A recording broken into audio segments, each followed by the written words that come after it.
Esselamu aleyküm hormatly adamlar. Salamu aleyküm sapara aydım. Salam Kemine. İyileşti. Selamun aleyküm. Aydın kurban mısın? Oğul musun? Bu, Salam, Sapara, Kemine, vatandaşlar salam elmenize. bu Kemine ne sen kızmattın da bu. Mava sapara size temanızı vereyim ben bugün. Tema Şöyle. veryançı olduk. Sapara ne aydın ildeşlerimiz. Haysı kanun boyunca tutsağı edildiler deyip bir temamızın adı var. Düşünüyorsunuzdur biz indi geçenki meclisi seyreden olsanız türmelerin yapılma varadaki bir karara nemetmekçi olyas, bir göz atmakçı olyas. Yine şonda bir tayarlık bir düşünce vermek için, yani düşünce diyende de düyüplü bir düşünce, yani oylandırmalı bir zat da bu. Yani bir Türkmenistan'da halkın yarımı türmeye giren, türmeye girip çıkan da bunlar näme esasında girip çıkıyor, näme esasında tutsak edilýärler. Yani haysı kuramalar tutsak edýär diýilen. Yani gatken sorap bolýardy Türkmenistanyň häzirki ýagdaýynda. Yani kanun boyunça diýip aýdýas, yani Türkmenistanda kanun işlänok diýip köp gurrun edildi. O kanunyň näme üçin işlemeýänligini hem gaty düýüp nemeleri var, sebäpleri var. Ýöne şo düýüp sebäplerini sanamasa bir yüzle bir nemede emmekin düşünýär Türkmenistanda kanunyň ýokdugyna. İşlemeýär diýip aýtmak ýalňyş bolýar. Ýok, ýöne şunuň ýaly sorap bileriz, kanun näme üçin işlemeýär? Kanun işlemeýän bolsa ýok diýmek manysyna gelýändir. Bu arada da belki bugün, belki başka bir gün giňişleýin, o düşündürüş berip bileriz. Yani tayarlyklarymız var bu esasda. Sapara aýdyň söze birinji kime bereýin? Haýsy kanun boýunça tutsak edildiler? Sonra ona. Demek Kemine men nemeden başlayın. Bolýa. Aydın iyisini yetir. Neme ne kanunun işlep bilmesi için şu altyapıları şertler olmalı. Ni kanun bu arada yani devletin kanunçuluğu korumak, kanunu işletmek bu arada bir topar kurumları vardır. Süt dedi, prokuratura dedi, İçeri İşler Ministeri dedi, onun yani hukuk bu arada başka da bir topar nemeler vardır. Şimdi hukukun işlet bilmesi için birinci şart o yani süt kararsız olmalı. Bu birinci şart. İkinci yani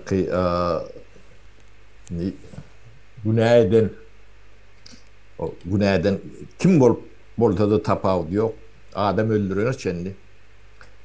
Ödünü aklama korunma nimet vardır. Hukuku vardır. Advokat bile yerine getirilýär. Şimdi bu bir opsiýa neme? Ýöne ahlak yok yerde kanunu işlep bilýänlerdir. Bu da yani emniyetin mi? Ya tebligatın mı? Kanunu. Ahlak bozuk yerde kanun ne ile kuvvet biýerlerine bolsa kanun işlep bilýänlerdir. Kanun arat borunlu da ahlak yok yerde kanun doğru işlep bilýänlerdir. Şu da atları iyiliğine koyuyorsunuz nemeňize nähileklemek edýär. Şimdi kanunun işlep bilmesi ya bilmediligi baradaky gurrun ya da fikir ilki kimlerden çıkmalı? Şu kanuni bir cay edýän adamlardan çıkmalılar. Kanunun haýsy şertlerde işlep bilýänini ya bilmeýänini şol adamlar bizden ya normal vatandaşdan kän gowulmaly, evet olur.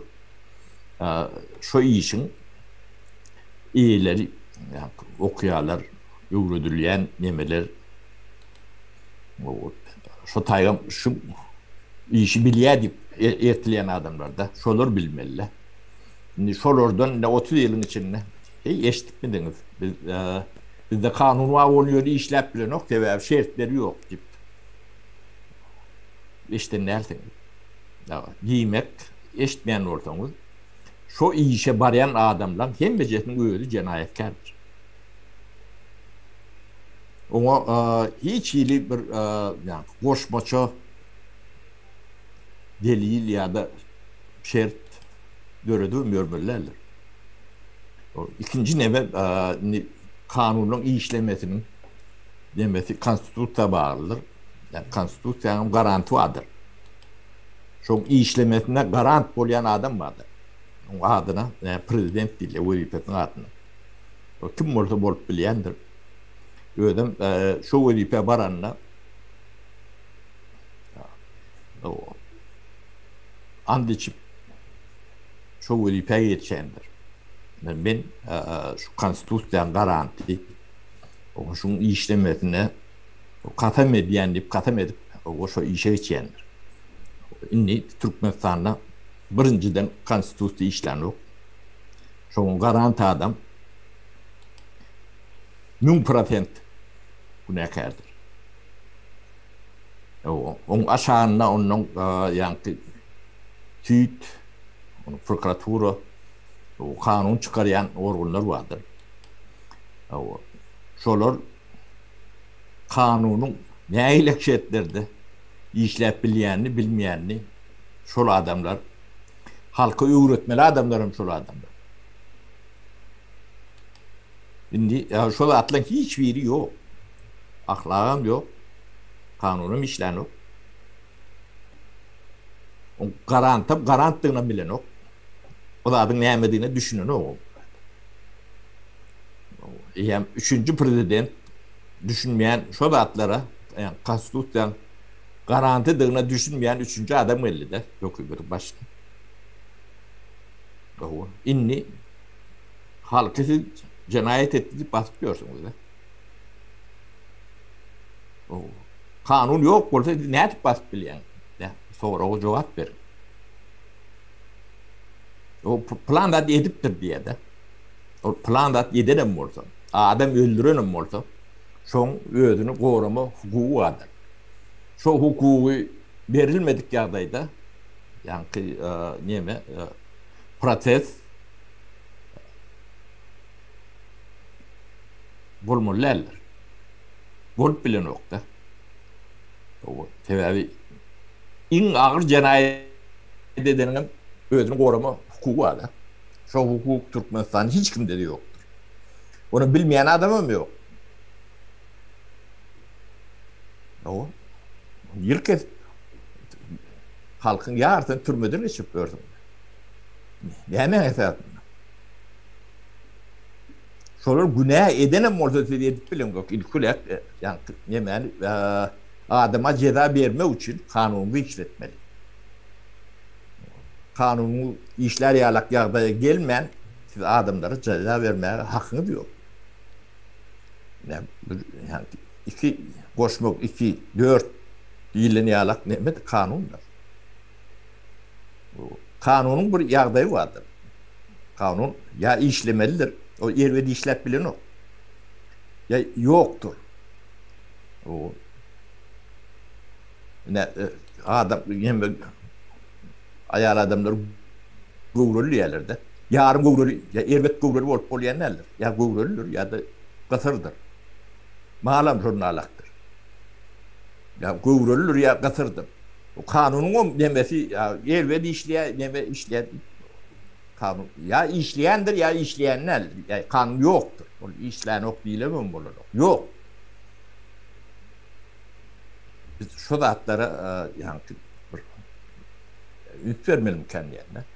Şoň üçin Türkmenistandaky 30 ýyllar o ýyl kesilen nemeli adamlar vardır. Hemmesi boşamalylar. Vurrunsyz hiç bir neme ýokdur. Jenaýet edendir, etmändir. Onu yamaşkan, yani kanunu dikel derseniz O kanun işleri yala edersiniz. O işleme altyapıları vardır. Solatlar görer. Onun yankı adam günahlı olsa günahsız. Ya günahlı olsa son günahlı yeni adamdan öldürür. Yani günahlı nimetine geçer, geçmelidir. Ne kanunun yankı düdüğünü şonuna alaktır. Başkaça bolmaya mümkünçülüğüm yoktur. Dünyanın hem yerine de kanun liyle de şeyli işleyendir ya da yoktur. Tokoy'da yaşandı o. Yani, Tokoy demesin dediler. Dünyalı devlet deyip buna konstitusiyonda yazılandır. Dünyalı devletin prosedurları vardır, kanun demeleri. Şonunu işlemezsiniz. Şonun için Türkmenistan'la cinayet eden etmedik. Hiç nemesi yok. Hem meclis boşamılır. Cinayet eden olsa ilk üle kanunu dikelteceksin. İlk üle konstitusyon dikelteceksin. O konstitusyon kanunu dikeltecektir. Onun işleri yalak yağda getirecektir. O kanun yani süt yani dergi o işleri hem meclisi kararsız olacaktır. Çok kararsız olan son kanun işlep başlap biliyede. Kararsız olmadı kanun işlep bilen o. Şun ne tüydüm başlığı bilen o. Yurdun öz kararsız olsa näme? Ha? Yani yurdun öz kararslı, yanlış aytdım. Yurdun öz kararslı da. Ha, onun kararsızlığı onu gidiveriyor da. Tüydü kararsızlığı orada yok orada birine kararsızlar. Değildir. Onun çocuğu neme değiller.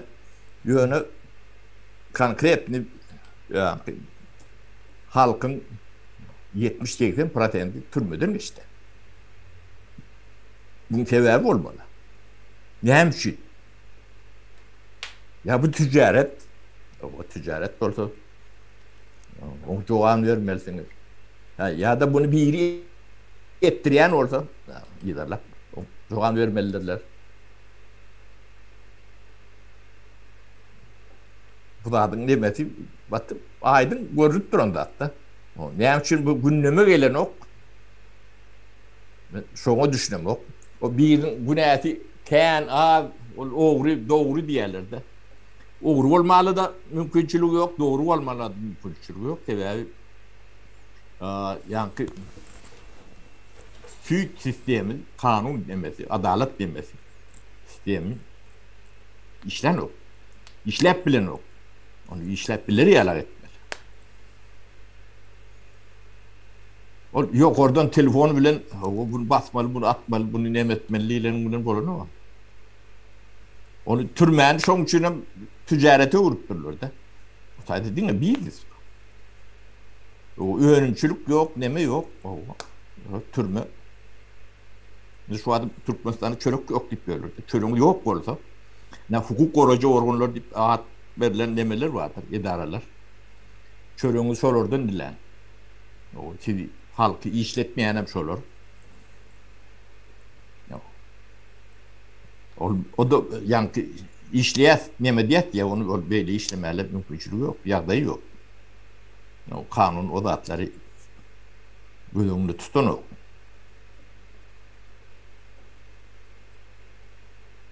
Ben şeylere giriş yaptım kemiğine bilmedim. Sorumu da orada aydarsanız cevap verin.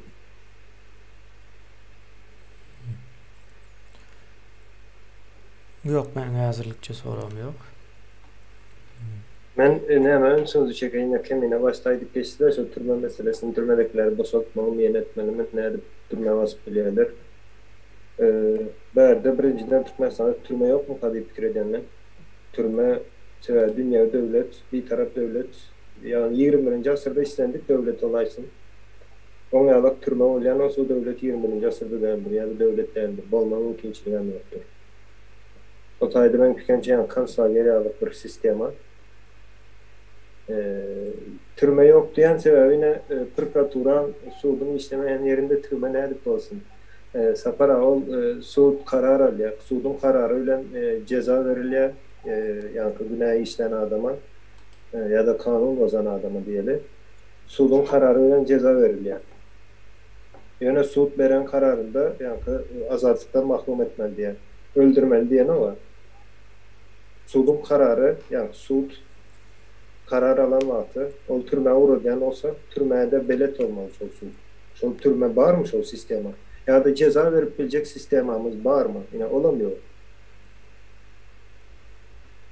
Bu birbiriyle nämedik gitdiýär goşulşyk gidýän ýalyk bir näme var. Ýene bir söz çekçek tarapym aýdaly biri indi kanun esasında ýa-ni jenayet eden adam näle bolýar? Biri jenayet eder.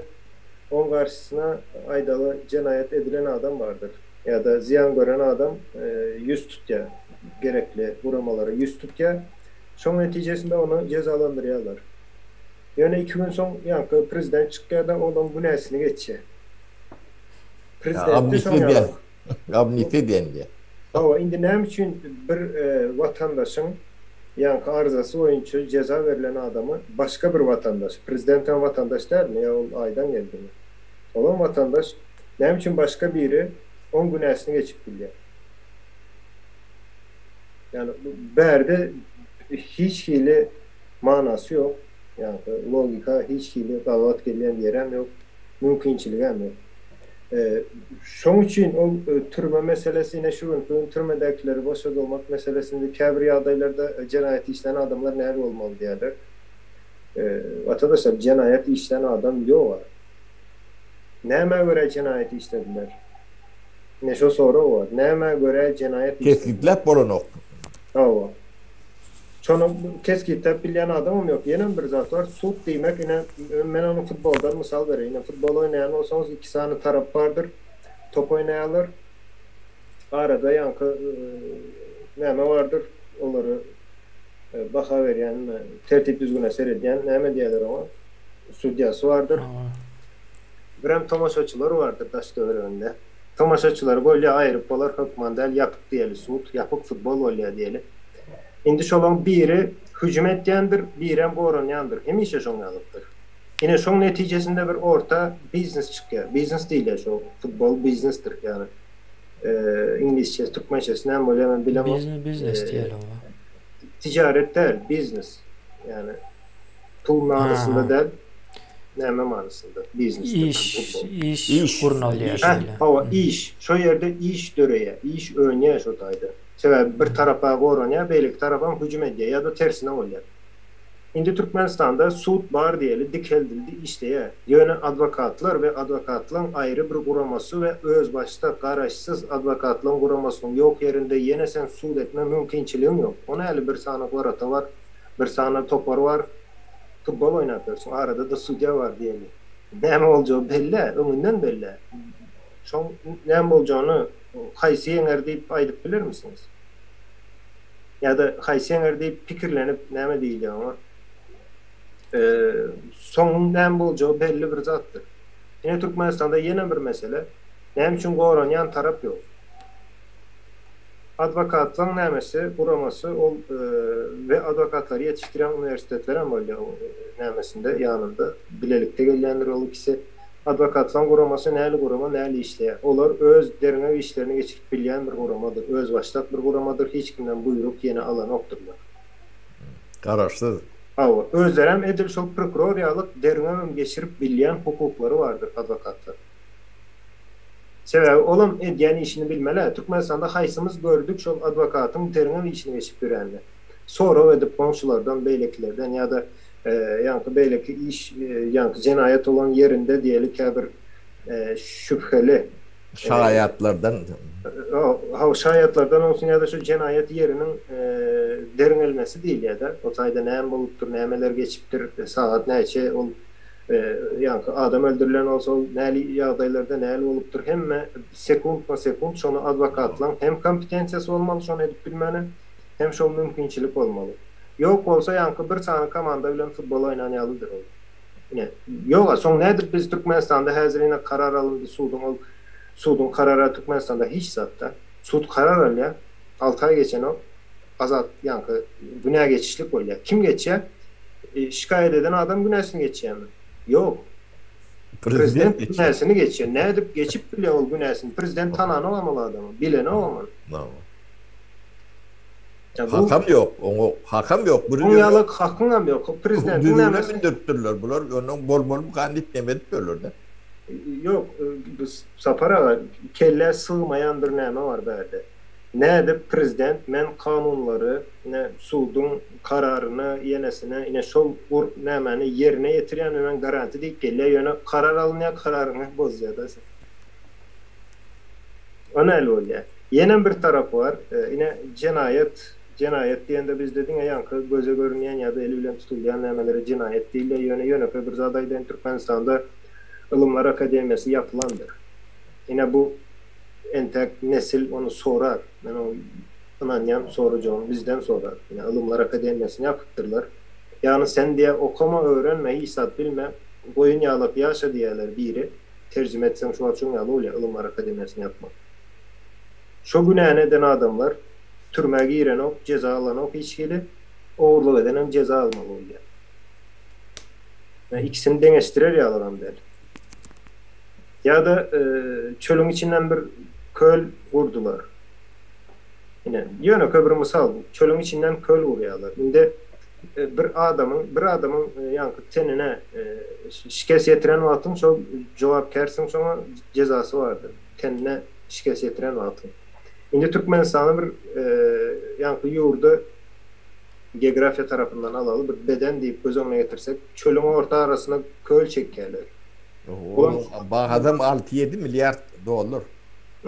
On bahasını görün edemekse indi şonu düzeltmek için şol bahanın onu istesem yeten o. Peydasan o. Yine şol sen tebigatını yani bedeni Türkmenistan diyen bir beden var olsa yine şonu şikes yetiriyor bir adam. Hiç kimin sesi çıkan o var. Indi şu yerde kaysam olsa bir kanun esasında biri türmeye vasılıptır deyip bilirsin. Yani nedir böyle? Biri uğurluk edenmişin beyleken narkotik diyorlar. Türmeye vasıyalar yine bir yankı bir topar bahanalar ile türmeye vasılaya yönelen için vatanımızın yine vatan mi ait diyorlar. Aynı Türkmenistan diye vatanımız, vatanı söyleyes. Söyyenliğimiz söyyendir söyleyin yine dildedir. Yani onu katansak söyyen diye aytmak. Türkmençe 6 harf mi 5 harf. Yöne gör közüp bildik mi sonra? Görüven bilemiz o var. Vatanın orta arasına köl çekkerler. Katıulu cenayet olur. Kuğrap yatir. Şu atam in kızıklı yeri. Şu vaat verilen vadalar, sözler verildi. Yine şun yağlı olacak, yine şun yağlı olacak dediler. Fikir ettiler, ben tebigatı itkederim. Tebigatı itketmek o yere girmeyin. Birazcık geografiya deyip bir sapak vardır. Geografiya giriş vardır. Yine tebigata giriş 4. 5. klasın sapakları. Yine şunu öğrenen adamın düşünüp biliyor. O çölün ortasına köl çekip olan o. Çeken yağdayında da 10 yarısı Özbekistan'dan gelmeli. Özbekistan erkeği verecek mi olsun sana? Bu zatları düşünmen yine edilen iş ve bu bir cinayettir. Değil olsa aydaysınlar yine. Hani köl deyip sorabiliriz. Köl çeken olsan hani köl? Vuran olsan hani köl? Aradan neçe yıl geçti? 100 yıl geçen o var. Yine sorak böyle nerede? Yok olsa demek bu cinayettir. Yine o cinayete biz cinayet diyemiz o. Hatta şu halk yankı çapak çalıp yine tüveleme deniz olur deyip fikir ettiler. Ben fikrimce Karadeniz yağlı. Yani yok. Yani o cinayet deymen beylik oğurluğu eden adama cinayet deyip bilme mümkünçiliğimiz yok. Yani onu yalım. Sistemde. Ve şu gün o türme tutsağında yatanların sapara belli de o sistemde o yani terörizmin bağ olan yerinde türmedeki adam mı günahkar, başındaki adam mı günahkar belli de. O men neme bir açık koşoyun deme Aydın'ın nemetine katı o nemetti ne Türkmenistan'ın nemeti bunu Türkmenistan'ın yolbaşçıları oylap tapanok ne 1937 yılı yani tüyçülük yani 90 yıla getirdiler de Türkmenistan'ın. Bu tevhid demesinde bu zatlar hem beceri bolun zat o edilen zat ne Belamor kanal yani papiros çilim vardı. Yani Belamor kanal o yani Türkmenistan'da Karavun yemeğin içi ortadan geçirilen köylüyalık kanal geçirdiler. Çotay'da Ulak'tan yani kanslagir'de işleyen adamlar kurdular da. Belamor kanal deyip, şu kanal yoktu şu an. Stalin uğrunda. Şu tutok nemeleri. Onun Stalin uğrunda yani 37. yıl, 37. ta 53. yıla çenli. Şu kulağın nimetinde geçen 100 milyonun kendi adam geçiptir de. 60'ı 70'i ölen onu şey diyorlar, takip nimetini sanını bilen adam yok. O milyonlar çok yarısı doğru olanlar da ummatı zaten. O kanunum yok deme de yok. Ne şu sistemin nimetini yönü Türkmenistan'a düşürdüler. On deme yani Türkmen'in akıl bilen edilen de adam değil. Şuna içecek oldum. Yani bu Berdi Muhammed ya Nihat Voylat tapandı bir demet düşünmem bunu. Bu Sovet demesinde yaşanan bolon da yani size aydan oklar, yalan oklar, dinleden oklar, o sizin bilmeyeniz bilen bu da atlar bolmadı değilen demeyen manin veren okta. Tarihinizi Sovet Tayyip'in geçmişini öğrenmelisiniz. Yani elbette kovkenni nemekenni yani filmluğunu uplap öğreniyalak olup yaşasanız o sizin üstünüzde katiken oyun edilir. Nova sapara. Men şu tayda bir komentar okuyacak. Ona da men öz fikrimi aytacak da yankı. Düýplü bir pikir aytjak bolan şu tayda. O kanun rol oynamaya, pul rol oynaya Türkmenistan'da diýip pulun bolsa edenin edivermeli diýilen ýalak bir deme yazılıpdyr. Yankı bu zatlaryň sebäbi pul ýalyk düşündim de men bu komentarya. Indi bu zatlaryň sebäbi pul bolsa aýdaly. Ýa-ni bu ýyldaşymyz o gowzady, gowzady hazır. Hem ara almaly. Pikir ediýärler Türkmenistan'da hemme zat o pul üçin mükandi, pul üçin bolsa Ýewropa ösen ýurtlarda da pul gazanýarlar. O has köp gazanýar. Ýa-ni iň bärkisi bir Twitter diýär, yani türkmenleriň köpsi eşdenem däldir Twitter'a. Tweet atmak diýip bir neme var. Bir söz var. Häsiýet var diýär. Owa. Owa. Ine alışkanlık var diýär. Owa şol neme 46 milyard mı yanlışmasam 46 milyarda Elon Musk alacak bolýar şonu eýem düşünýär ýani şu ýylyň dowamında dolu Elon Musk'ın nemesine geçmeli de yine Twitter Türkmenistan'ın 30 ýylda harçlanan pulunu bir Twitter ya bir telefonda o yükleyen gözüne de görünen o yankı Türkmenlere sonrasoň çörek beren ok diýip at koýarlar. Şu zatda bardy ýöne pul gazanmak ýa hakykatdan pul üçin edilýän bolsa bu zat başga zatlar edip bolýardy. Has uly pullar gazanyp bolýar Türkmenistanda. Hazır adamlar oturan yerinde aylyk 8.000 $10.000 dollar pul gazanýar da men tanışlarımdan bilýän. Diň oturan ýerde öýünden hem çykmaýar. Pul gazanmak o şonuň ýalan bolup bilýär. Ýöne bu pul üçin däldir ýyldaşlar. Şonu ünsüňiz berjek bolýan Birler üçin pul bolmagy mümkin bolýar. Aňyrda başga da düşün edilýär ýöne. Ucundan kılar pul gazanyp biler. Pul elmide ama adamların arasındaky aratnaşykda yer alýandyr. Yani pulu günahkarlamak yanlış bolýar bu taýda. Men şonu aýtjak bolýam. Pul elmide ama aracıdır. Gowy iş etseň hem erwedi iş etseň hem ara girýändir. Yani pul neutral bir zatdır. Yani pul üçin edilen ok, yani pul üçin etse başka zatlara yani kelleler hem gowy işleýär. Howadan dem almak üçin pul sonra bak kimin aklında gelir? Şu ne mani karmuşkanın ağzını açan vakti hova girýärmişler içine. Şonu açıp bowayan, şonu pula açmak kimin kellesine gelir? Şol kelläni başka ýerde ulansa has köpräk pul gazanýar da. Yani o zulüm demesi.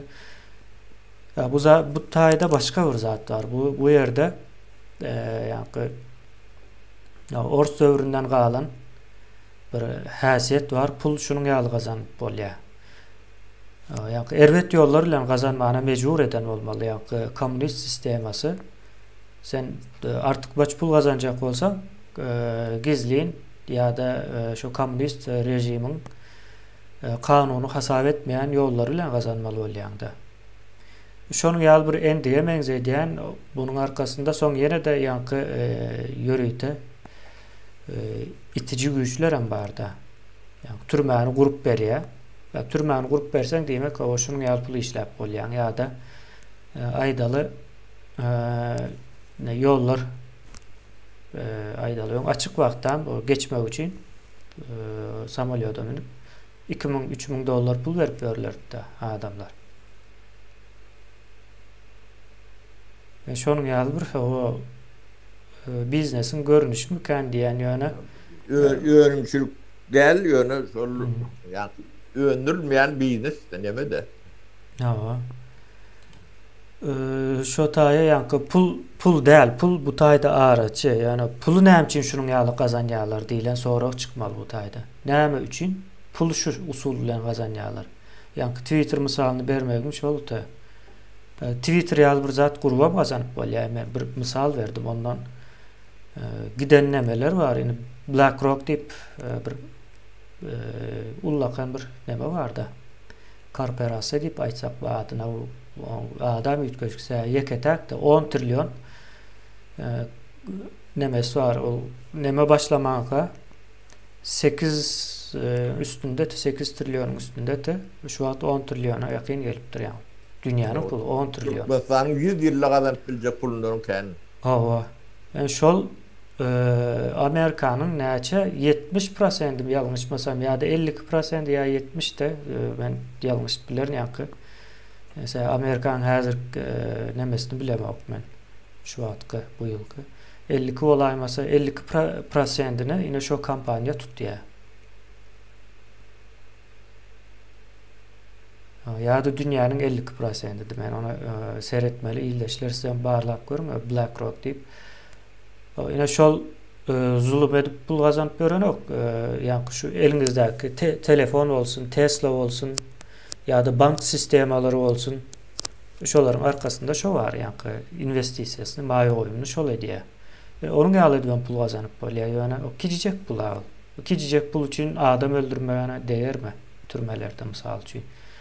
Ya da bir giden başgalarını dargadyp ýok etmäne değermi? O kiçijek pul. Bir ýylyna da ýetýän däldir. Ya o pulam sen entek o iýmankan o seni neme diýerler? Alurýarlar bir-bire. Şonu ýaly ýagdaýlar hem bar bu. O adna o jahillik diýip goýsam bolupdyr. O postsovet sindrom diýip goýsam bolupdyr. Ýani nemesi var. Bu taýda sonra şol pulu näme üçin şu usul bilen gazanýarlar bolmaly. Öňümçülük bolmasa, o ticaret bolmasa, başga da ýollar ýapyp bolsa. Öňümçülük hem şo özleri ýapýar da. Hawa. Ýöne-ki näme var? Yani onun jogaby adam iýmeli, içmeli, isleýmeli var şolary kanaatlandyrmaly. Ýaşamak üçin bu şertler. Iýmen içmen ýaşap bolan o. Indi iş yerleri yapılıyor Türkmenistan'da. İş yerleri yapılanda ona hem iş yersin yankı bayiler oluyor da bayrağı adam. Halka diye diye haramıydı diye gitti diye doğru oldu diye. Yani havarı yok. Çünkü iş yerleri yok olan için sen evtir aç kalırsın. Aç kalsan ne etmen olur? Oğurluk olsun ya da birini zorlayan pulunu almak olsun belki işler sen iğmeli içmeli.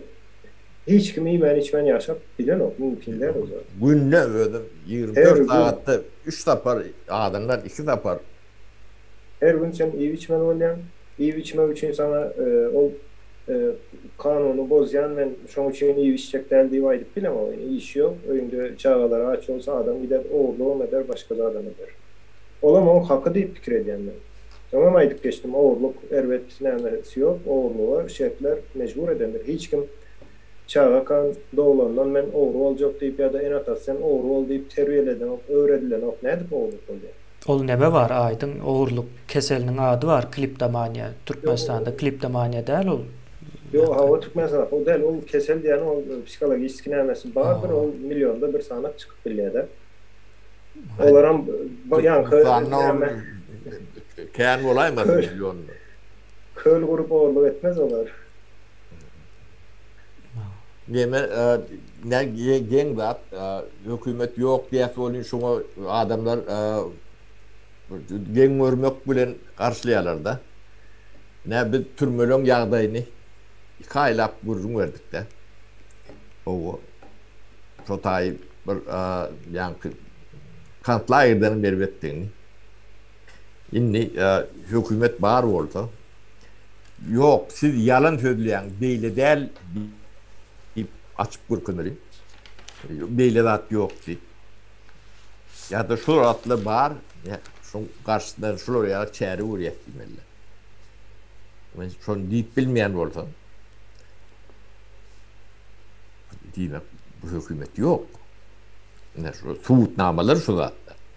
Yo sapara bu donuza koyun deyip bolya mı? Donuza koyun diysek gelişer mi? Bilmedim Türkmenistan'ı bolyan olmam mümkün kemine. Ben şu içki yerde bilemem. Yo biz Türkmenistan'da değil şu an. Yok bolon yok. O yine terörist hükümet deyip bolya mı? Yok. Terörist hükümet deyip bolmaya. Yani donuza koyun deyip bolma işyalı terörist de hükümet deyip bolanok.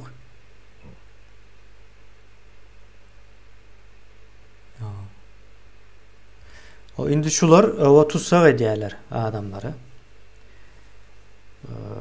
Karar alıyorlar öz yeni bir zat neme gurun veriyor da geçenlerde biri. O bizi diye suud ettiler diye son barlap görsek hiç yerde düğü yok diye. Yani biz suud edilenimize değişli dokument yok diye. O şun yazat bolup biliyor mu? Devlet olsa kim suud edilse şunun yazısı yankı nemeye geçmeli. Arşivde kalmadı. O yani 3-4 kezek suud olduk diye. Şu bizden pulları alayança suud olduk diye de umuman. Endi şol adamlar yine tutsak edilse barır arşive de hiç yere de girecek değilken o ne derecede doğru. Nämen esasında o suud edilip nämen esasında basıl ya. Yani suudun yok, devletin hep yok, hükümetin hem yok. Türkmenistan'da bu değerli hayalı hem mezasa para. Ol deme halmırada aydışı doğru bu değerli hana örülüptür bu deyip sol adamları ne büdjetten pul verip saklap görür. Birine tüyt diyorlar, birine katık diyorlar, yani birine milise işleyede ötülüp o hükümetten nemelerini alıyorlar, aylıklarını alıyorlar. O onulena onu oklar, başka vururum onu diyor. İnfonu hükümetin boynuna da. Yani bütçe etmek değil yani. Şulon hem beceri şol bütçe etmeye kurumalan hemmeti vekilleri. O bütçetem yani halktan salgıt alıp yığınlayan dağıtlar da. Salgıdının hem yanında korkuzun pul alıp diyorlar abi. Olar hem koşmalı onda. Ya alınyan olsa koşmalı da. Yani deme şu yani 1984 diye bu kitabın adını. Orwell'in. O George Orwell'ın 1984 kitabı var. Şu kitap o hakiki neme? Türkmenistan var diye adılan o Türkmen olaymadın ipleme diyorlar şu adama oluyor. Yo bu bolca görünüp dur yankı şol neme Sovet Soyuzu dargan soň hökman suratda şo zat olmalı. Ýa bu adamam yani şol nemeni görýär-de post modern döwürde o şunun ýalyk bolar diýip bolam ine Sovet Soyuzu dargan soň şo bir giden şonun ýaly bir döwletçikler ortaga geldi, meydana geldi. Ortaga çykyp suud etdi ýa George Orwell'ın 50 yıl bundan önce yazan kitabında yanlış bayında 50 yıl deyip aydan tegeleklep Elinden kanun O olmalı.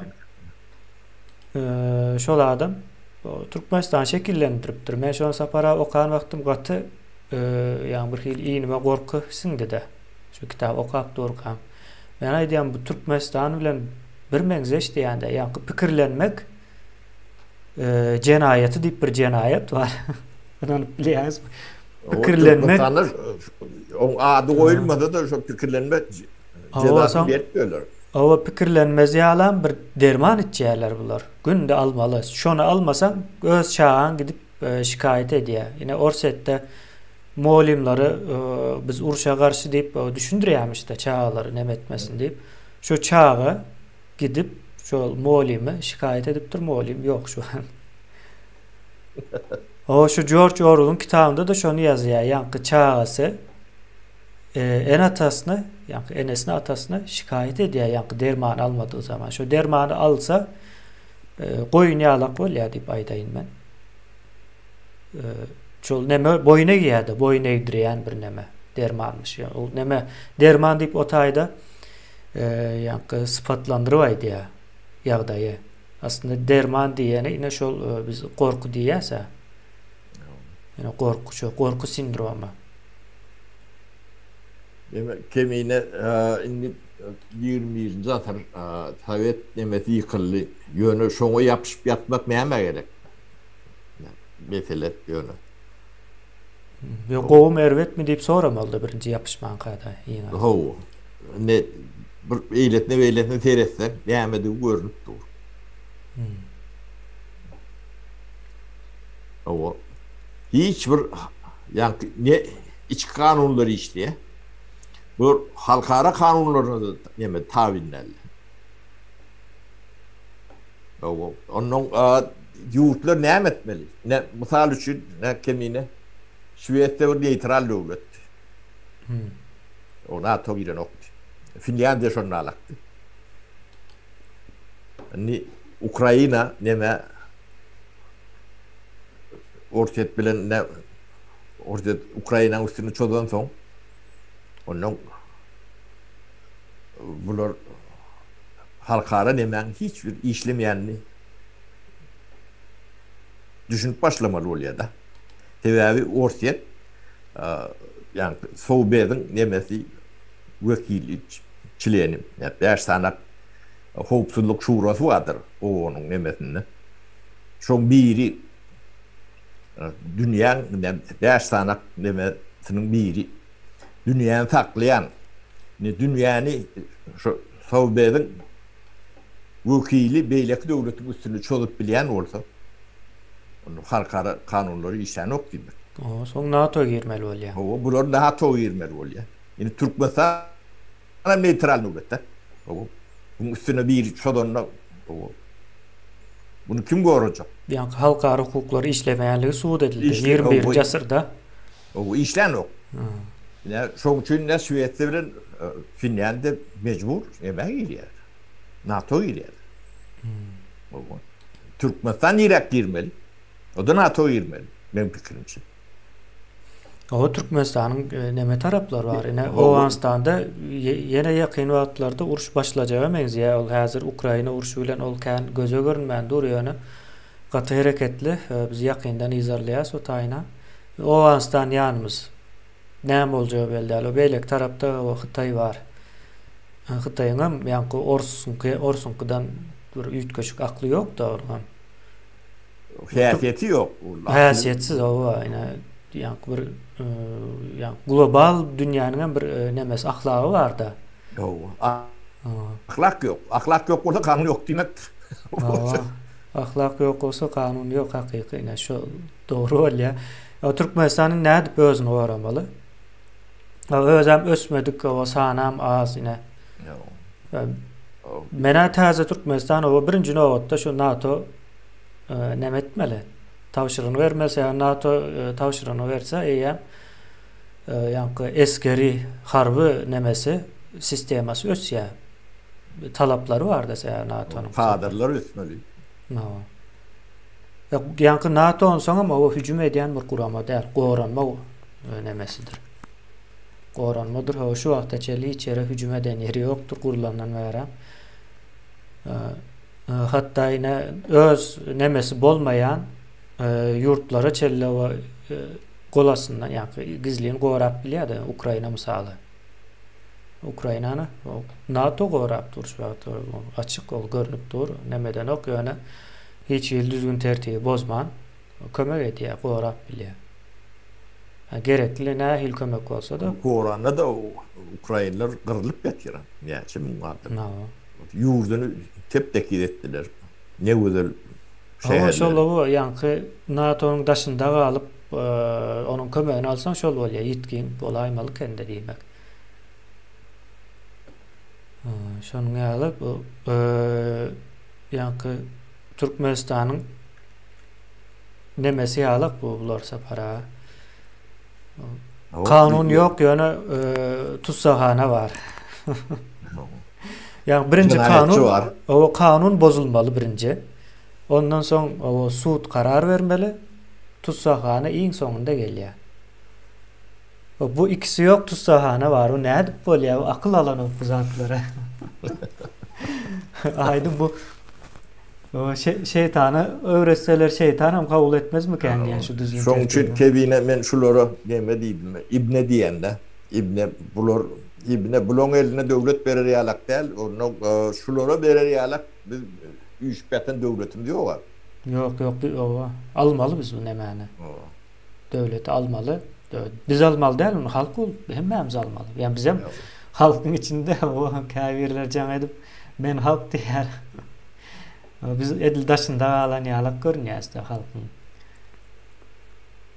Ýaly bir näme? O nämeden ýankaýdan ýeriňize men deňik geçip kanunlaryň işlemeýäniň sebebi ine kanun medeniýetiň bir suwutnamasynyň biridir, kanundur, kanunçylykdyr. Nämeni öwrenin, ýani Grekler vardır. Rim tarihi. Ne şu yerine tarihten öğrenseniz ne şu yerde medeniyet başlayan ve şu yönetmen dünyada medeniyetli devlet ya da bir devletin medeniyeti var demek 90% devlet için yanlıştır. Sebebi yoktur. Medeniyet demek kanun esasında birleşip bilmek. Birleşip bilmek deyirken aslında kanun esasında aragatlaşılan medeniyet değillerdir. Bizde de medeniyet ministri deyip ministerlik var. Edyen işlerine seyretken mümkün de söze düşünmeyendirler. Kemine.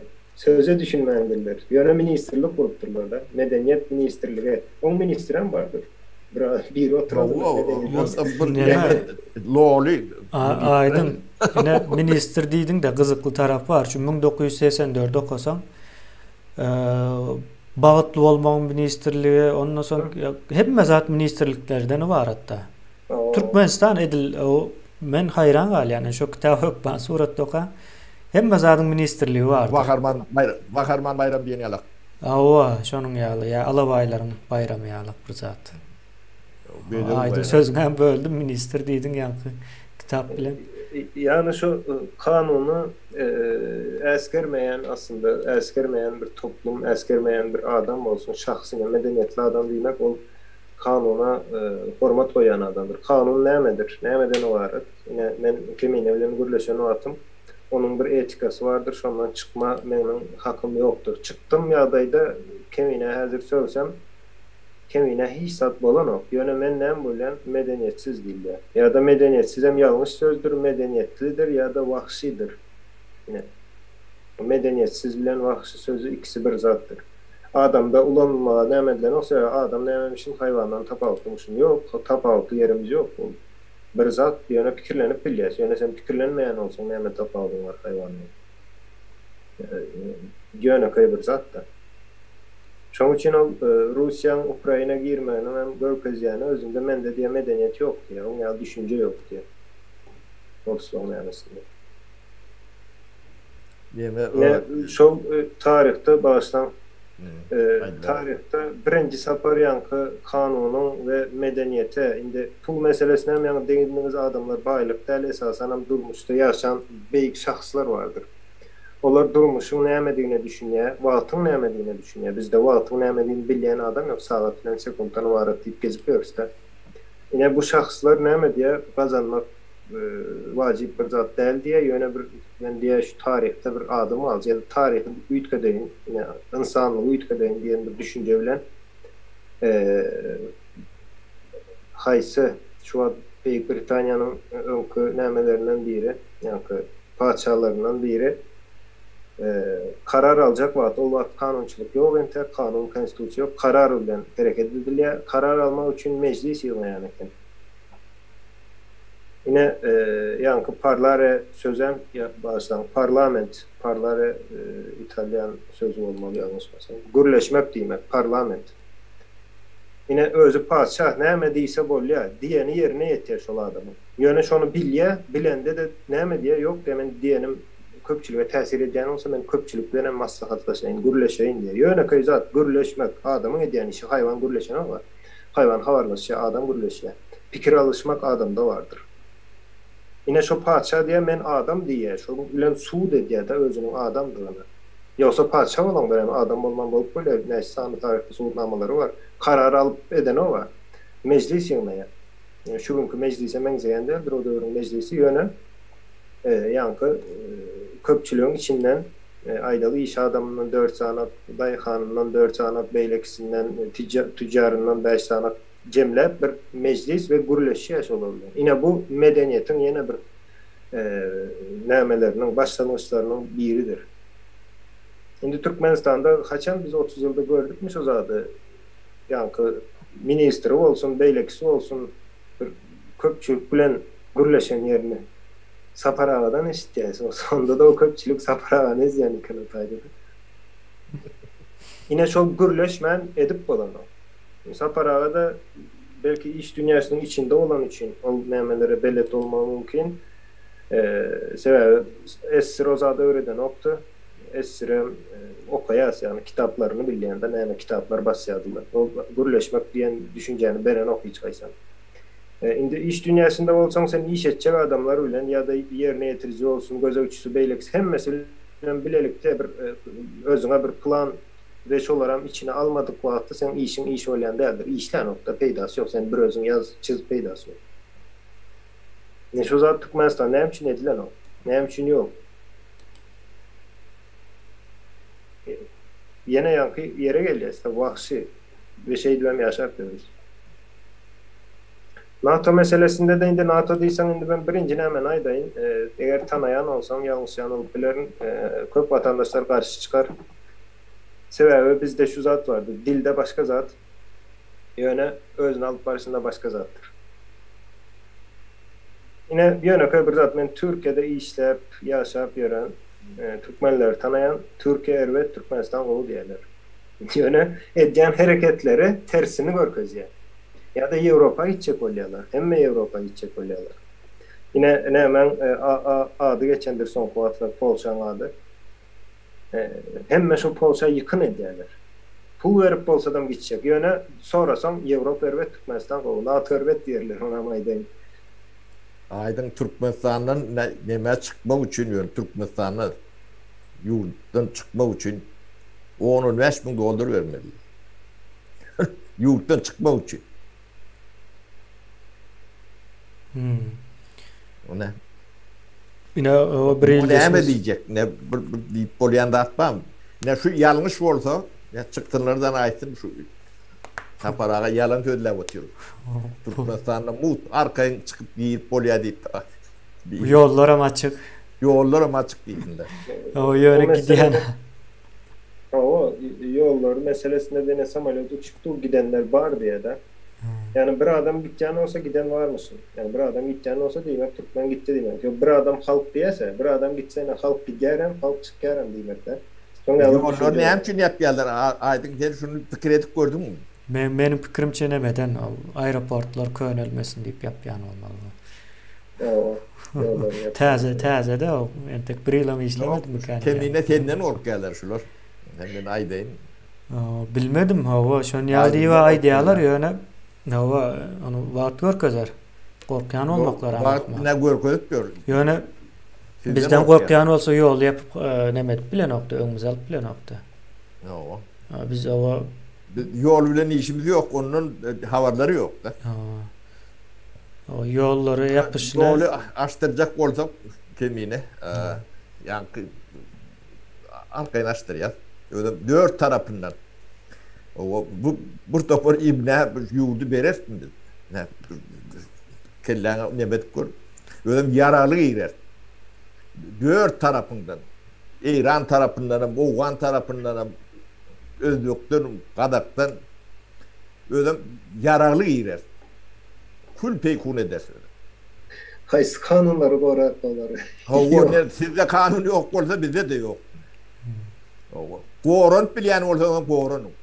Ne onu bitecek ne bakın şu halkı yetiştirip görse. Nerede koron bilen olsa koron. Ne var ya o siz demeni aeroportu yapıver.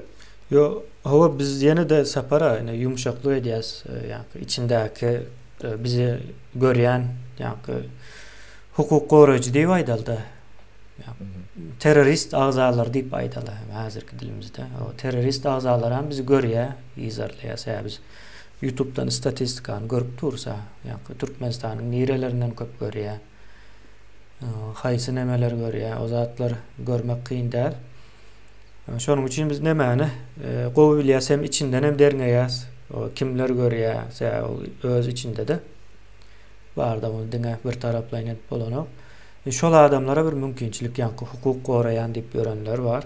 Şolar yavaş geçmese ondan sonra hareket vakti olacak da hareket dövrü.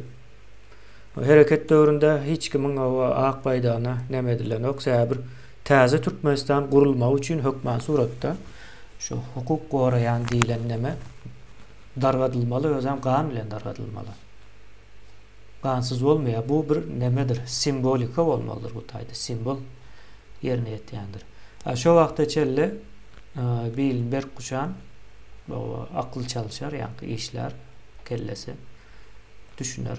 Düşünmediğin hem kan akma bor. Türkmenistan 130 yıldan beri yitirdi. Indi bundan son yani bir hain orsa hizmet edip veren, orsun sistemasına bilmen ya da bilip hizmet edip veren adamlar gerektir. Artık maçlık ediyor. Biz taze Türkmenistan'ı Buradan bizim kan algımız var. Ne biz kanunumuz yok olsa bizim deyip desturumuz var. O deyip desturda kan davası bir dava vardır. Bilmeyen olsanız o şunu bilip koyun. O namus davası bir dava vardır. Atava var. Yumlap yıllardan beri geliyen. Yine sizden her kim şu kan davasını, namus davasını sizden çıkarır. Halk çıkarır. Yeke sapara ya kemiğini değil. Ya aydın değil. Halk sizi linç ederler. Daşın üstünde oymadılar. Tohumunuz, çiğciniz hiç daha seyretmez. Halk demeden de siyalaktır. Bu zatlar bolur. Olmayacak ne yoktur. Yurdu, bunları alaka adamlara hiç kim vermiyor. Bizim nunzanak Türkmenistan'ımız yok. Bir Türkmenistan'ımız var. Onun siviyalak ibneleri o peşkeş çekmeyle onları yalak lüksümüz yok bizim. Karanlığı batıp alar diyordum. Yönüm önünde değil. İçeğinizden sırtınızdan çıkarır elimi sokup. Şu zatlara tayin olun. Vaktiniz var yemeğini sapını bellidir. Olur şu zattan koranacak olup yol yapıp görürler de bunlar. Onun yine yetkere neme düşendir. Yine yetker, şulun arasında hukuk koruyan demelerin arasında katışsanız, günahsını paylaşarsanız, den günahkar olursun. Şunu etme. Neme de olsa yetker. Siz şu zatları korumalı. Yani tüydün katın nemesin yanında değil. Yani şu hukuk deyip görün de hatta hukuk yok yerde hukuku orap olmayanlarını düşmeni görün adımlar var da. Şolar yanmalılar. Yokman yanmalılar. Bu Yani ölen adamdan tan yemeti yok var. Uş yok, hiç tat yok. Neutral Türkmenistan'ı 25 yılın için 30-50 münden koyan adam öldü. Türmölüğün. Şolun hemmesi günah. Günahlan bolsa günahı diýmeli bolýar size. Günah bildirer ýalak demäňi yok.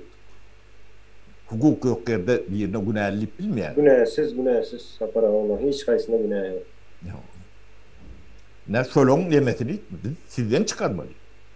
Halk sizden çıkarır. Kanun diýirilýänçe, dikilýänçe, o da birine dikildi o. Şoňa çenli sizi linç ederler. Yo biz halkyň öňüne albam bilmeýäs o bir giden gaharly. Almakçam değil. Yo almakçam değil, o aljak diýsem alyp bilemzok. Sebäbi bu ýanky bizim däpde sorularımız işlemeli bu taýda ýanky gan dawasy meselesi. İşlemeli. Namusunu temizlemeli. O sebäbi bu toprakların çağlarını ýanky hakyky Türkmen çağlarını öldürdüler de. Gaýgysyz Atabaýew. Muhammed Geldiýew bilmeýän müňlerçe adamymız var. Täze bilýärdi. Muhammed Geldiýew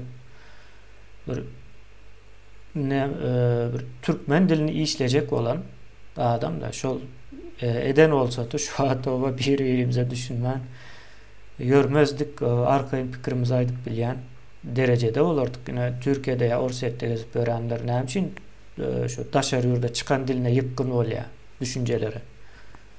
Düşünce o taýda erkin hereket edýär, düşünürip bilýär. Ýani Türkmen dilinde bolanok. Näme üçin bolanok? Şol adamlar öldürilen üçin.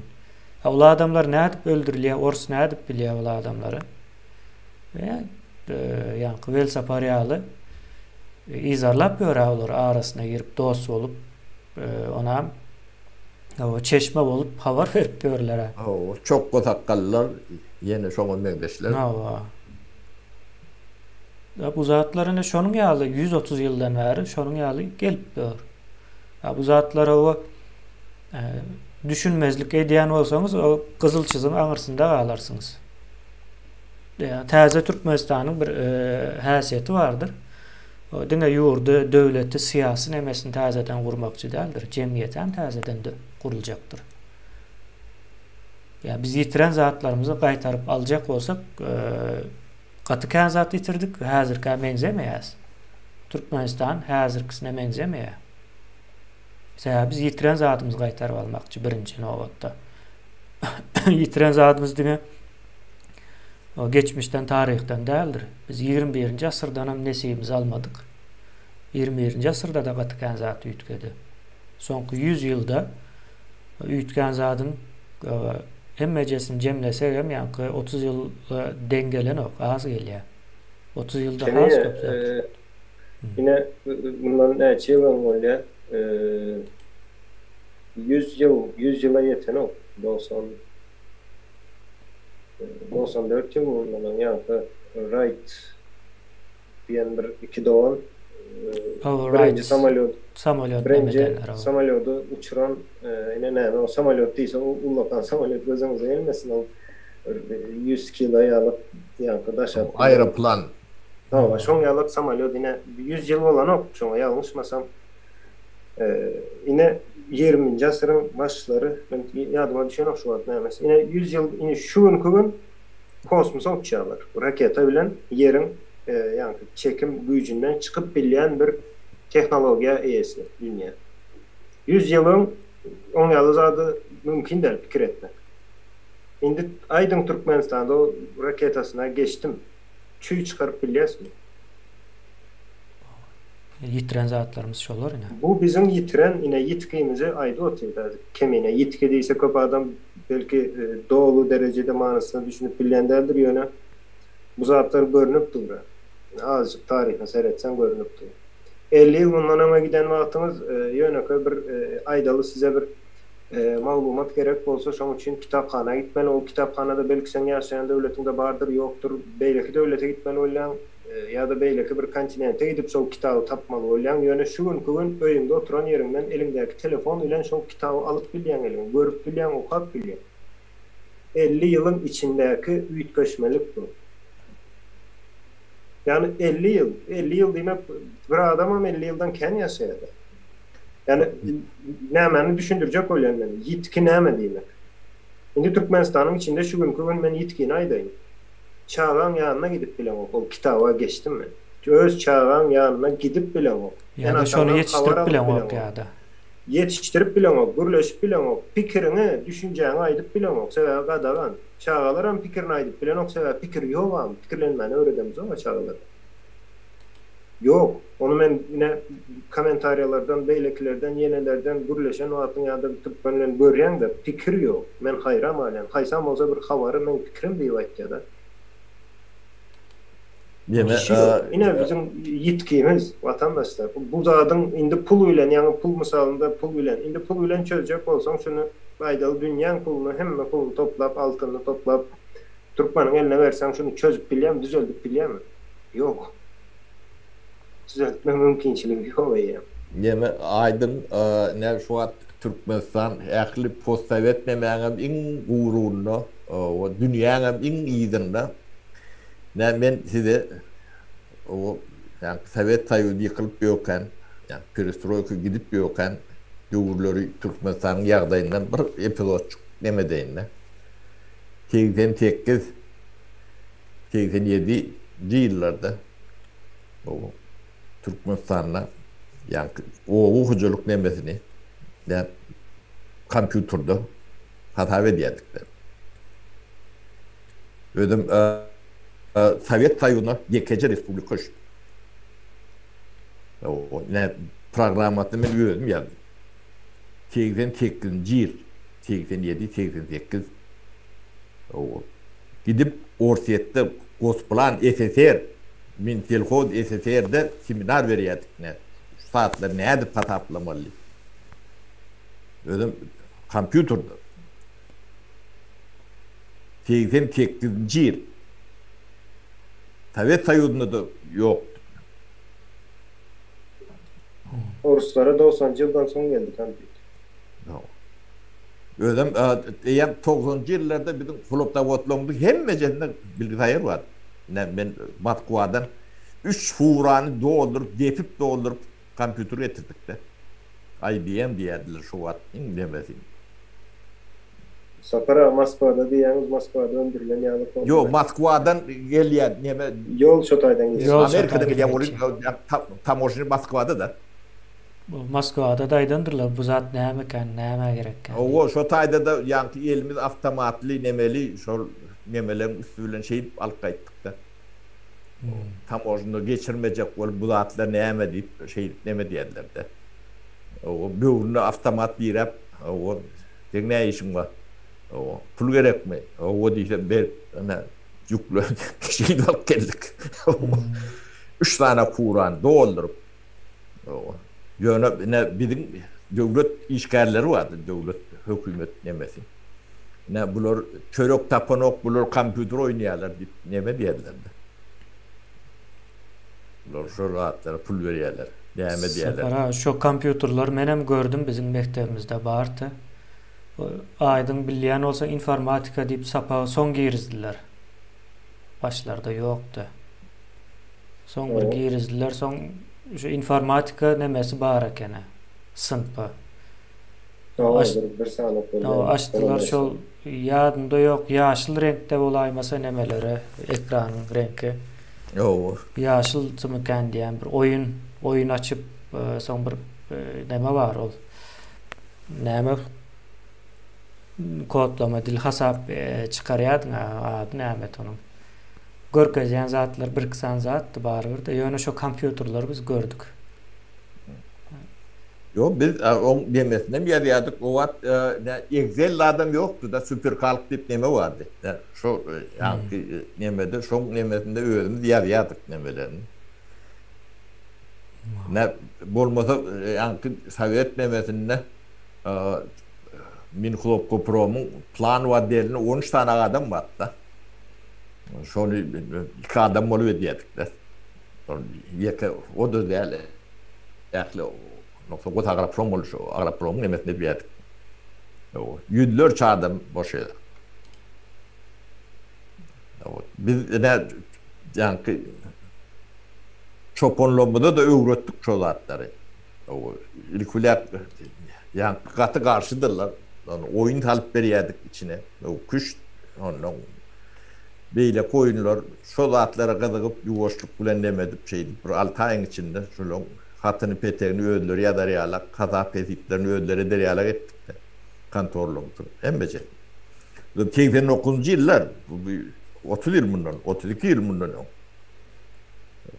şu yağda şu at Türkmenistan'da yok. Biz ödem bunun ehli Türkmenistan'ı network yani o at internet yoktu da. O fiziki kabil bilen deme network etmediler. Şunu geçirecek korkuyorduk da. O geçiriyor mu diye. Şuna internetin altyapısını biliyor da sonra. O.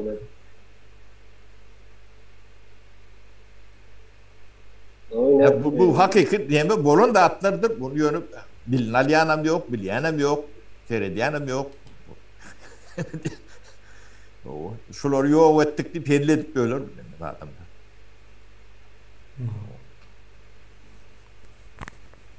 Aktıvı dağılımı da vardı yemede.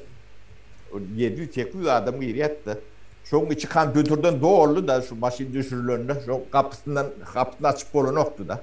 Şunun içi yönü dıkıp doldurulun. İlküler maşin geleni düşürmeliler. En örüyediler olun yönü. Düşünüyorduk gerek. Oyun şahmat olmalı yine yadıma düştü. Şahmat diyalı oyun. O şahmattan var her türlü oyunlar bolmasa arda diyediler. Neme işkeller. Şu burada gıdıklandırıp üretmesem hani nemeden oklar. 6 ayın içinde şunu öğrüdür yalak görüytüm. 7-8 tane grup ettik. O neme o burslara gidiyorum. Şu taylarda da yerlerde de öğrü diyediler. Ben yine sonra yandı. Ne için şu at kompüter var da hazır yok. İnternet yok. Yani kompüterin bolmağı önemli değil hazır. İnternet katı mühim zattır. Yani yurtta demokratiya internetle ölçülendir. Kemme zat internet bilen ölçüyor. Yeke demokratiyada değil, ötüşün, yaşayışın, durmuşun. Yani biz şu tayda reseptlerimizden internetin üstünlüğünü demedi. Hemme zadımız. Safara yine YouTube'dan çıkışlara internetin üstünlüğünü düşünmüş.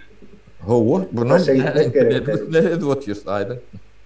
Biz yine meclisimiz yine şonyalık ondan başka da işleyen yankı öz işlerimizde de yani dünyanın neresinde olsun yani şahsiyetler yani internetin üstünden bir ara gelip biliyoruz bir yerde bir yankı edil bir hemen içinde yalıp kabinetin içinde yalıp maslahata geçiriliyor, işem ediliyor, o planlar tayarlanılıyor, hem mezal edip koyuyor.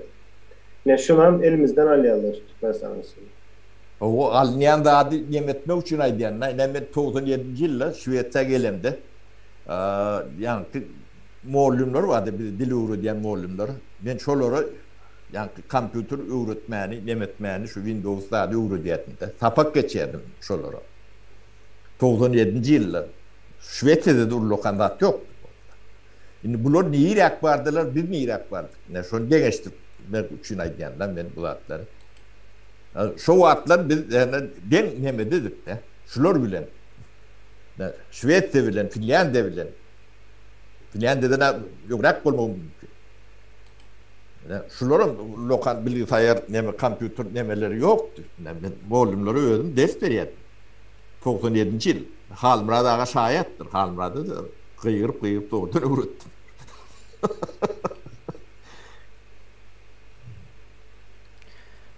O yine ildeşler o Türkmenistan'daki türme meselesi yani şu yani kompüterlerin yok edilmeye yalak bir zat da demçin o şu vaqt var hazır yok. Haysı kanun var mı ya ayırmalı internet nemçin? Yok ötüşün önünde duran böğüt bular. O son biz bunları öldürmen nem etmeli. Östürecek değil diye o sizin kanınız içecek korkuda saklajak Yo şuları diýerler-de. koymalymy temine ne? Şuları hövre koymalymy şuları. O innemäne sapara inde şol dosye mi deyin? O dosye diýip aýsam dogry bolýan bolmaly. Şu türmeler meselesi barada dosye barda. Yani içinde garaňkylyk nemesi ne bir barlaşdyrýarlar-da. Şu dosyenin içine koymalı. Garaňkylyk sebäple, ýani gurun berdiler-de. Şu türmäniň içinde biz gün göremzok diýe-de 3 aýlap, 4 aýlap. Şu garaňkylygyň ziýanlaryny adamzat bir daşara çykyp günüň aşagynda ýaşaýan bir nemede canly. Netijede. Ýene şol garaňky bolsa güneş görmesen diýe gün ışıgyny görmesen iýýän zatlaryň hiç bir bedeniňe siňmeýär diýe. Ýani vitaminler esasan hem şol muskullaryň ösmeýär diýe. Adam o soň sünklerini hem o döwülgen bolýar diýe. Ýene gürrüň berýärler, sünklerini o gapyrgalaryň bir näçe ezek döwülüp öz bitdi diýip gurbana. O şu döwülýändiginiň hem o sebäpleri, ýene bu zatlary dosye taýýarlanýar-da. Onu bilýäňiz. Şu garaňkylygyň täsiri, bunyň o psikologik täsirleri bar. Ýani fiziki zeperleri bar. O tökmet o derecesi var. Tökmet bilen içe ýa pikir edin o bir giden zulum görýäňiz. O gün ışygyny göreňiz, garnyňyz aç, o keselçilik taýagy ýýäňiz, ýa neme var, sögünç var, hapa geple ýa neme ruhun basmak üçin. Olar var. Bir giden maşgalaňyz zaýalanýa, iziňizden pul gelip durmaly, maşgalaňyz garyplaşýar. Bu zatlaryň hemmejesi geçtim birem o töhmet bilen girdiňiz işiň içine. Ýani türme tutsak edildiňiz. O bu tutsak edilmek üçin hem kanun ýok. O indi şo taýda bulara näil ceza bermeli? Buların cezası näil bolmaly? Ha, ýolam o yapıp tutup durus diýerler-de. O yapıp duran ýalak bolup görünversinler.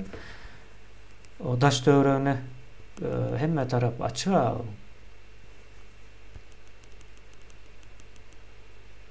O nädip gorup biljek. Da içindäki näme ýara berip bilmeýär. Hukuk goraýjylaryna ýara berip bilmeýär. O ýara aylanmalı. Biz onu açık aýdýas, o gizliň bir zat däl, aylanjagyny bilenimiz üçin aýdýas. Suwuň akýan ýolu bardyr ýa-da siliň akýan ýolu bardyr ýa-da derýanyň elmydama daşýan ýerleri bardyr. Bu zat edil şonuň ýaly. O ýara berseň, o ýara özüňe aýlanýar, öwrülip o sana gelýär. O neme ýaly, tebiatyň kanuny ýaly gün doğar, gün batar, o ýani gün doğmalam, doğan günem batmaly diýilen ýaly bir formula da bu. Siziň o hiç bir nemäňiz ýok, çykalgaňyz ýok da bu taýda. Kemine men bunu sakladym, ýana bir zat aýdym, ýollar ýakyp diýerler. Türkmenistan'ın içinde bilen istendik işine saylaw geçirildi diýerler. Saylaw geçirilmedi. Saylaw adamlaryň aňynda geçirildi. Düşünjede indi şoňa prezident diýip kabul etdirýär sana düşünjede. Bu işli diýerler, hökümet güýçli, hökümet ýok otayda. Döwlet hem ýok, hökümet hem ýok, döwlet urusy ýok. Teröristler var ýa-da hökümet diýip düşünjäňde diktator hem diýdirýärler. Düşünjäňde sen ona diktator diýen, diktatorun kimligini tanajak bolsaňyz, Hitler okan, Hitleri tanar. Ine diktator. Ve şoň bilen deňeşdirjek bolanlar, ýani Niýazowy deňeşdirip görünler. Yani hiç meňze şeri ýokdur. Yine diktatör tanacak olsanız. Ulan yani sözleriniz ya da size aydınlar. Aydın bir topor ibneni bular uloldup o başardıkları çavur uloldup buradan etcek bolýardyr. Keretsen bu ibne gidip görün. İbnen nämedigini men halmyrada düşündürdüm. O galyboy diýerler. Ya da biçilen nemeler. Şimdi näme geleýin, ýollaryň ýapyklygyny men aýtdym. Men bir ýyl bundan ona aýdyp gelýär zatlary, ýöne ekranda aýdamok, ýollaryň ýapyklygy edil şoň ýalyp siziň kelläňizde, aklыңızda ýapykdyr ýollar. Olaň ýollary ýapar ýalyp büýjän ýok serişesi hiç sady ýok. Ýollary ýapyp köpçülük Türkmenistan'a öyle gidecek deyip karar alan günü gidip bilýär. O granitsa varıp direlen son saklama hakkam yok, mümkinçiliği hem yok o tayda. Yani kapılardaki ne yakı tam orijinal diğerleri beylek gümrük kulluğu diğer olan onyalık hakkı, hukuku, kompetensiyası hissad yok. Yani vatan o Taliban'ın azaları girip çıkıyor Türkmenistan'ın içine arkayı demek yollar yapık değil. Ya da beyleki devletlerin nemeleri girip çıkıyor. Özleri taşına çıkıyor giriyor. Bu demek yollar yapık değil. Yöne düşüncemizde yapık mı yapık biz yemmemiz şonyalık pikir etsen şonyalık oluyor. Yine yöne bir zat var. Alma diyensen bir meyve gözün eylendir. Şona hemme alma deyip bilen için sen şonu alma diyen adına başka zaten bulup bilerdi. Başka bir zat olsa hemen düşüncesindeki zat şol oluyor. Bulanın bar ediyen işi yine şol düşünceleri yani fikirlerde şonyalık koymaktır. Yine yollar yaptı. Sözcük Yapma mümkinçiliği yok. Yani yapıp bilme mümkinçiliği yok. Onyalık ve büyüyeceğim yok. Seri işlesem yok. İş sadan yok. Aynen şu aeroport neme Türkmen hava yolları batıktır. O çok bilen o. Oğlum doğru. Hatta açacak değilse de açık bilen ok var. Yani fikir etkiler bizde şu düşünce vardı. Yani prezident bir zat değilse şu bol yamışım. Haysa aydan zadı oldu 30 yılda. Açık kapılar siyaseti değildi. Ondan sonra berkararlık zamanı mı? Dünyası değildi. Altın asır değildi. Haysa aydan zadı ve haysa hakiki olar Çin yürekten ayrılan zatlara. 21. asır Türkmen'in altın asırı. Sonra edilecek saat aydarsın. Yine haysa aydan zadı bolup yer şunu. Mümkün değil. Yani son yine vatan havarlarına yenelere seyrettiğiniz zaman yine gücü görecek olsanız gücü neymedik oluyor da yine yol hareketinin düzgünlerini bozanlığı için meclis yani meclisin bar gücü yol hareketinin düzgünlerini bozdu mu bozmadı şu an karar verip bilmek prezident bilen bilelikte olan bir özü şu da karar verip bilecek elde. O polisiya var olsa yol gözekçilik kulluğu polisiyasının yekece kişinin yekece şahsın verip bilecek kararı olur. Adam olayan olsa olur.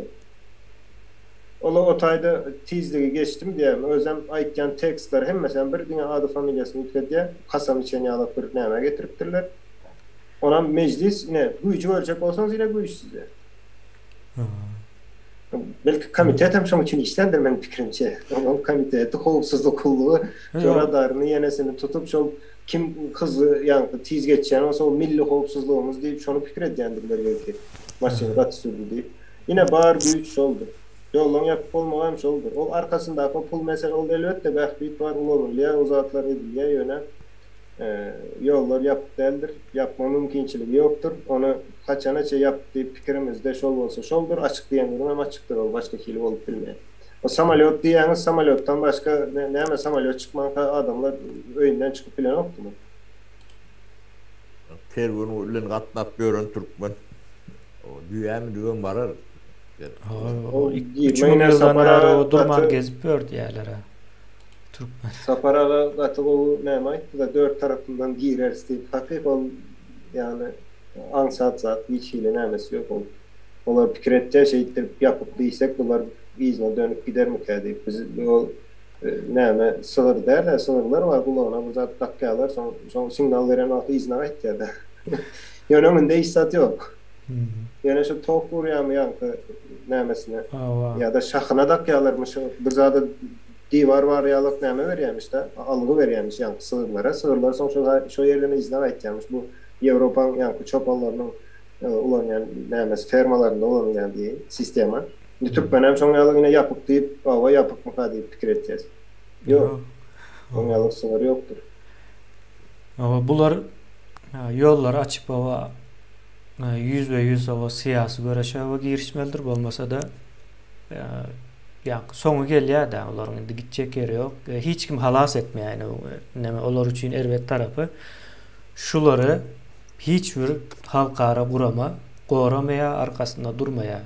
Şunun için tutuş yok etsenem hiç kim şuların hesabı sorar. Kanunun daşında akın emi. Dünyanın daşında yok. Kanunun daşında da değil. Yani benim Yahudi doğutumdaydı ya Severin Türkmenistan diye. Şu yağda yok doğru. nemesi yok.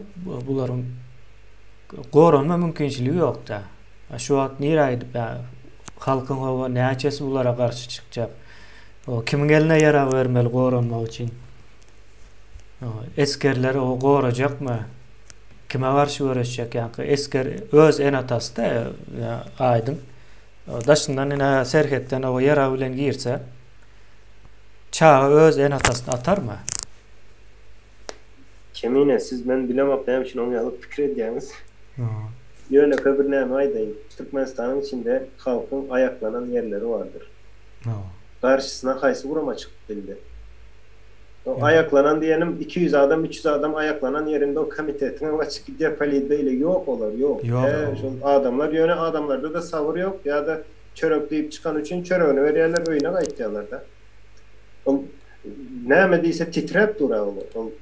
Yankı neyme diyen o kulluklar var. Yani güç kulluklar deyip adına yine bir ünsümüzü çekeyim Türkmenistan'ın güç olan ya da hoksuzluk deyip kulluklar var. Ad yanlıştır, terstir şu zaten. Güç diyen olsa şu yok değil. Ne için? Mesela Suudnaması var yine berkararlık zamanı. Açık kapılar siyaseti yöne. Garajsız Türkmenistan. Garajsız Türkmenistan deyip neyme koyan oluyor. Altın asır o. Yine şu zatlar hem ters nedir? O beylekler hem yine medeniyet ministri. O söze düşünmendirler aynen zatlar. O ayıp zat yöne ne edecek? Beylekler hem çok güç kulluğu diyen hem çok ters nedir? Kolsuzluk kulluğu diyen hem ters nedir? Özleri yani su dediktir o zatlar. Onun için ben hep fikir edemem o halk ayaklanan onlardan yani o pişik bilen sıçanın nemesi yalı uşayalı. Yok biz bu zatlara o doğal göz yetirenimiz için bize yani taze Türkmenistan kurmak kaygısıdır. Benim aydıve diyeyim mi daha da aydiyandır. O ne verin. Baharda da aydı otuyoruz. Geçecek de adımıza, bediyen de adımıza. Bulacak da adam aydiyandır.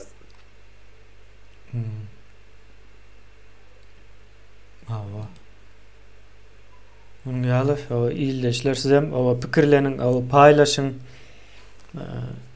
bu zatı yayratmalı. Yani borcunuz şunu bir gezek o dinleseniz borç üstünüze yükleniyor yani bileme oktum böyle mani bahananı demek bilmeyeniz. Onun halktan hayışım şu ibnelerden korkman sizin katı lokan hayış. Bu topal bol şu ibne prezident bizim prezidentimiz ip görünürüm bana. Olur mu ibne olmadan da? Ya olur mu ibne olur? Ne hele bu ben hayran eminim ben düşünem o. Yo bu nemedir ya? Güce hizmet etmektir. En tek güç görmek isteyen olsa yakın vaatlarda görür o zaten yine yavaş-yavaştan. Neme gazanı kaynatıp başladı abi. O görüyorlar onu hem yakın. Yolların yapıklığı ya da yolların yapıklığının uzatılmağı değil yankı berişler vardı havarı pasportları uzattık diye o pasportlar uzattık değil o arkasında iki mani yatandır biri kemine şundan aydık geçsene hava havarlarını ben hayran aldım pasport uzattık o gurlayan adam bilyen ki ne diye yok pasport uzatmak değil yolları 2 yıl yine yaptık. O yollarını hem için 2 yıl yine yaptık. Biz korkuyoruz. Açıp bilemiz yok. Açsak o bize ne mi olacağı belli değil diye yani özlerini. Gözümde tutuyorlar. Siz yolları yapıklığı o korku, anır tarafın korkusu yok mu de düşünmeli. Hakikaten hem şu zat. Yolların yapıklığı hem olur için o yaptık mı kan deyip fikir ediyorlar. Biz hazır o Afganistan tarafından İslendik adamımıza o sokup biliyasa girgem çıkıpıyor. O gidip o duruzcağım olup görsünler. Arayının nemesini gozani alak olar belki.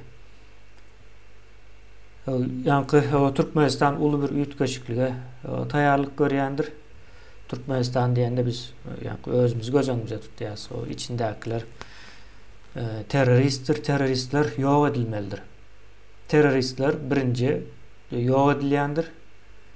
Başka iş sade edilen değildir. Olur o yesirem alınayan değildir. Ya da tutsağım edilen değildir. Terörist edilen değildir. O teröristi yani sözü var onun yürüyte. Ne mi diyorlar? Disable deyip İngilizce nemesi disable. Putin onu kovaydı maçı diye sartiri diye. Sartiri deyip aytmalı o Putin'in nemesini bulansak bize. O şonun ýaly ýagdaýlar biz gizläp duramyzok, edýän taýýarlyklarymyz. Öňüne o geçip bilseňiz geçiň diýäs. Geçip bilmejeňiz bilýäs o zatlaryň aňyrsyna ýetdi. Hiç ýerde goraňyz ýokdur. O ýurdun daşynda da çykyp, gaçyp bir ýerde saklanyp bilmeýäňiz. Göne o izne tawşyrýandyrlar sizin eden işleriniz bilen. Yani terörizm nemesi näme kabul edildi nemede, mecliste. Terörizm bir hukuky bir nemedir. İş geçirmeň bir adydyr. Biz hukuky iş geçirýäs. Yani teröristlere karşı göreşýäs. O daşa kaçacak pulloňu da kendine şu ortalan oligarkların konfiskat edilýär edilecektir. Yani o tarafa madır onun baydık geçeli. Yani Kümtejok Türkmenlerine pulum var. O çoğunluğun kaçarın ip yörünleri vardır. O tayda kovuyor aşar nämeden. Ay şu fond işledip öğrenlerine hemmesine iş aitdi. Onu bilýärler özleri. Daşında fond işledip öğrenlere. Internet nämäni görürler ýa kazyet näli işleýär. Milli howpsuzlyk bullugy näli işleýär. Miki näli işleýär. Diýerler şu wagtda bu komitetiniň ýaly bolýar eken diýerler. Olar ente komitete gören Gören o bilen o näme diýen düşünmek milli howpsuzlyk. Ay näme 19 ýaşyndaky 20 ýaşyndaky oglançyklar çykyp men komitetde işleýän diýer. Korkup görler. Şolary bil baglap bir yani teröristler öz howpsuzlygy üçin etdilermi ýa-da şolaryň eline ýara berip ýene bizi goraýa diýip arkaýyna oturup bilermi şolar? Ýara berilmeýändigini näme şol? Bütün mesele şu taýda. Emine näme şu taýda gutaraýly, gowudy çekdik. O şu taýda gutaraly menem şoňa getirjek bolup durun sapara. Ya 1,5 saаты geçti. Başka aýtjak, jemlejek sözüňiz bar bolsa? Yok, halkdan bir haýşulardan bir gorkma. O nämeden gorkdyň, itten, pişikden gorkun bolýar, şulardan bir gork. Ben pur topur ibeden gorkup görmek aýpdyr, gata aýpdyr. Şonu men gaýtalap aýdýan. Şulardan kimden aýalyňyzdan, çağaňyzdan gorkun. Bolýar, şu ibnelerden bir gorkma. Sizden haýyş. Näme var ýene köpçülüge türme meselesi ýa-da türmede oturan adam elbetde adam bolýar, şoň ýaly düşünjeni sindirdiler. Oň ýaly zat ýokdur. Olan eden jenaýaty hiç satdyryp beýlekilen ýalynda. Yani dilimizden mahrum edilmek, tebiatymyzy zaýalatmak hater bir jenaýatdyr. Ýene bizim esasy elbet ýa-da cemiyetin içinde bir basış edilecek olsa da şol adamlara basış edilmelidir. O türmede oturan adam yine kanunun yok yerinde mümkün der. Onu bize yalan aýtýanyňyz diýip bilersiniz. Yalan aýtýany olsa onda alın elinize yani kanun näme, kanunçylyk näme, konstitusiýa näme. Kanunçylyk diýende haýsam bolsa bu döwletiň konstitusiýasyny açyp okamaň, ol peýdasy ýok. Men o ýekece konstitusiýany okap gören adam bel ýöne kanun näme diýende ne şolara öwrenim. Neden döreýär ozat näme üçin döreýär kanun? Hak, hukuk näme? Ne hakkımız näme diýerler bizde? Biz diýär hakkymyzy diýär gorap bilemiz ok diýär. Büyünden yanlış bir düşünce. Yok, hakkımız yok diýär teröristim ama desem hakkın yok. Hakkını goramaly değil, hakkını şoň elinden alaýmaly gaňar. Başka alan soň gorap bilersin. Yollar yapıp meselesinde de şu yollar yapıp olsa açmak için yine hakkımız var. Oyunu gitmek sen hakkın. Yani var mı şu? Yok. Kaçan emele geliyor şu hakkın. Kaçan da o grand listeden görünüp özün varıp geçen o adam. Şu hak senin eline geçiyor. Hakkına çıkıyor da hak görüşülüp almayan bir zattır. Karışıp dursan biri sana gelip hak vermez. Hiç kaçan olan yeri yok onlarda. Onda şu taýda jemläli bir kommentariýany okajak şondan bilen jemläli. Bulardan gorkan, şolarça da ýokdur diýär bir ildeşimiz. Ana. Ýene jemledi demäni. Jemläp berdeme, tüweleme. Bolya, sağ olun. Ya, iyileşler. Sağ olun, sağlıklı görüşelim. Sağ olun.